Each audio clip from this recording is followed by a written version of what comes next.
সন্ত্রাসী নুরাকে 24 ঘন্টার মধ্যে গ্রেফতার না করতে পারলে প্রয়োজনে বিরোধী দলকে পরামর্শ দেব, রাস্তায় নেমে আমার এই আমেনা বেগমের হত্যাকারীদের গ্রেফতারে সরকারকে বাধ্য করতে হবে। গত 2 দিন ধরে টক অব দ্য কান্ট্রি নূর মোহাম্মদ নুরার নাম। সাধারণ মানুষ থেকে শুরু করে দেশের বিভিন্ন প্রান্ত থেকে নির্বাচিত সংসদ সদস্যরা তাকে গ্রেফতারের দাবি জানিয়েছেন। সামাজিক যোগাযোগ মাধ্যমের দেয়াল এখন নুরাময়। তাকে গ্রেফতার না করা হলে কঠোর আন্দোলনের হুঁশিয়ারি দিয়েছেন জামায়াত ইসলামীর সংসদ সদস্য ডক্টর শফিকুল ইসলাম মাসুদ। বিকাশ পেমেন্টে 10,000 টাকার বেশি অফার, শপিং চলছে তো। এমপি শফিকুল ইসলাম মাসুদের মতো এনসিপি নেতা ও কুমিল্লার সংসদ সদস্য হাসনাত আবদুল্লাহও তাকে গ্রেফতারের আলটিমেটাম দিয়েছেন। এছাড়াও ঢাকা বিশ্ববিদ্যালয় সহ দেশের বিভিন্ন গুরুত্বপূর্ণ স্থানগুলোতে নুরাকে গ্রেফতারের দাবিতে মানববন্ধন করা হয়েছে। যাকে নিয়ে সারা দেশে এত আলোচনা, কে এই নুরা?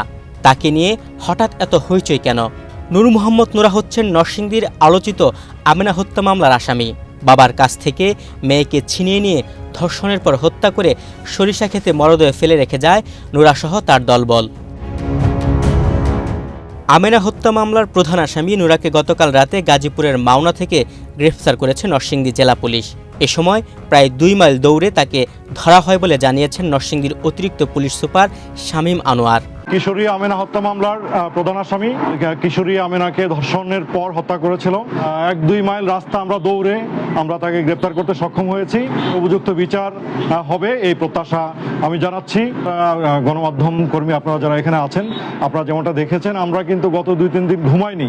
তো যে সময় আপনারা ফেসবুক পোস্ট করতে ব্যস্ত ছিলেন, সেই সময় আমরা ব্যস্ত ছিলাম তাকে খুঁজে বের করার কাজে। অবশেষে আলহামদুলিল্লাহ আমরা তাকে খুঁজে বের করতে সক্ষম হয়েছি এবং আদালতের মাধ্যমে সে যে জঘন্য অপকর্মে লিপ্ত হয়েছে তার উপযুক্ত বিচার ইনশাল্লাহ হবে।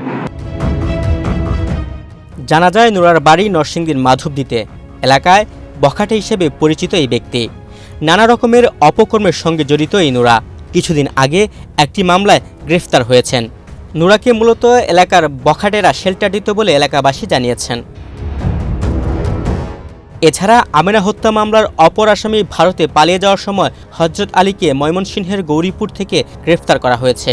এ নিয়ে গত 2 দিনে এ ঘটনায় মোট 7 জনকে গ্রেফতার করেছে পুলিশ। তুহিন ভুইয়া, বাংলাদেশ প্রতিদিন।